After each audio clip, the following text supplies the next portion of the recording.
السلام علیکم ورحمت الله وبرکاتو. محترمو دوستانو، په نننۍ ویډیو کې د میسنجر یو سیټینګ در پیژنم. د دې سیټینګ په تورو تاسو کولی شئ چې معلوم کړئ خپل میسنجر چې ستاسو د فیسبوک کم میسنجر چې کوم دی دا په کومو موبایلونو کې لوګین دی.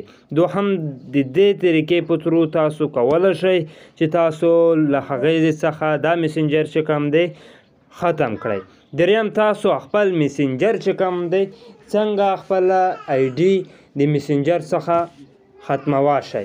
نو ورځو همدې طریقو ته دا طریقې زده کوو. د دې مخکې د ویډیو در سره خپل دوستانو په یو دوه ګروپو کې حتما در سره شریکه کړئ. دوستانو ویډیو لایک هم کړئ. نو دوستانو دلته کې ګورئ موږ ورځو میسنجر ته. میسنجر دا دی کله چې میسنجر ته موږ تاسو ورغلو میسنجر کې بیا تاسو په دې باندې کلیک کوئ. وبخئ دوستانو دلته کې به تاسو په دې خپل تصویر چې کوم آیکون دی په دې باندې کلیک وکړئ. بیا به دلته کې تاسو راشئ پریویسي ته. په پریویسي اپشن باندې به کلیک وکړئ. دلته کې دوستانو تاسو په سیکریټ اپشن چې کوم دی په دې باندې کلیک وکړئ. اوس دلته کې موږ ته هغه موبایلونه ښیي چې زموږ میسنجر په کومو موبایلونو کې آن وي. نو د دې لپاره اوس دلته کې زه موبایل ډیوایس باندې چې کلیک وکړم دا زما په خیال آیپیډ دی.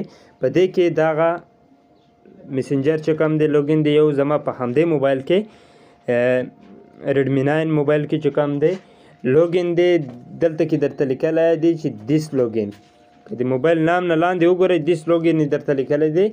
دا همدا موبایل دی. نور چې کم راځي هغه موبایلونه دي چې یا ستاسو دوهم وي یا بل چا په موبایل میسنجر کې ستاسو هغه چې میسنجر آی ډي لوګین وي. نو د دې ختمولو لپاره تاسو په هغه موبایل نام باندې کلیک وکړئ.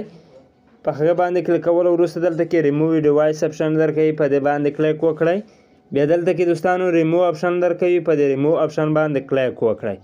نو ستاسو د میسنجر آی ډي به هغې ځای څخه ختمه شي. اوس دوستانو دلته کې که تاسو خیال وکړئ زموږ دا میسنجر چې کوم دی په زموږ د فیسبوک آی ډي په دې میسنجر کې لوګین دو. د دې څخه دلته کې موږ تاسو ته یو بټن هم نه راکوي چې موږ دا آی ډي له دې میسنجر نه ختمه کړو. نو تاسو که غواړئ چې دا ختمه کړئ د دې لپاره به تاسو لاړ شئ سیټینګ ته. د موبایل سیټینګ ته به ورشئ دوستانو. دلته کې بیا تاسو ایپ وګورئ. ایپ به دلته کې چېرته وي تاسو ته لیکلی وي لکه دلته کې تاسو ته ښکاري په دې ځای کې لیکلی دی. په دې باندې به کلیک وکړئ.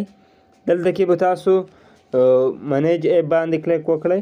ګورئ دوستانو منیج ایپ باندې کلیک کولو سره به دلته کې ټول ستاسو هغه ایپ راشي چې ستاسو په موبایل کې انسټال وي. نو بیا به دلته کې تاسو میسنجر وګورئ. په میسنجر باندې به کلیک وکړئ. په میسنجر باندې کلیک کولو سره ګورئ دوستانو دلته کې تاسو ته یو څو اپشن درکوي. اول به کلیر ډیټا ووهئ. کلیر آل ډیټا به ووهئ. بیا به اوکې کوئ. اوس که موږ تاسو میسنجر ته ورشو دوستانو زموږ میسنجر کې به هغه آی ډي چې کومه وي هغه به ختمه شوې وي. اوس زه تاسو ته درښیم یو څه نسه لوډینګ کې دلته کې ګورئ زموږ هغه آی ډي چې کومه وه د میسنجر څخه ختمه شوه. بیا که چېرته تاسو لوګین کول غواړئ نو تاسو یې په دې میسنجر کې لوګین کولی شئ.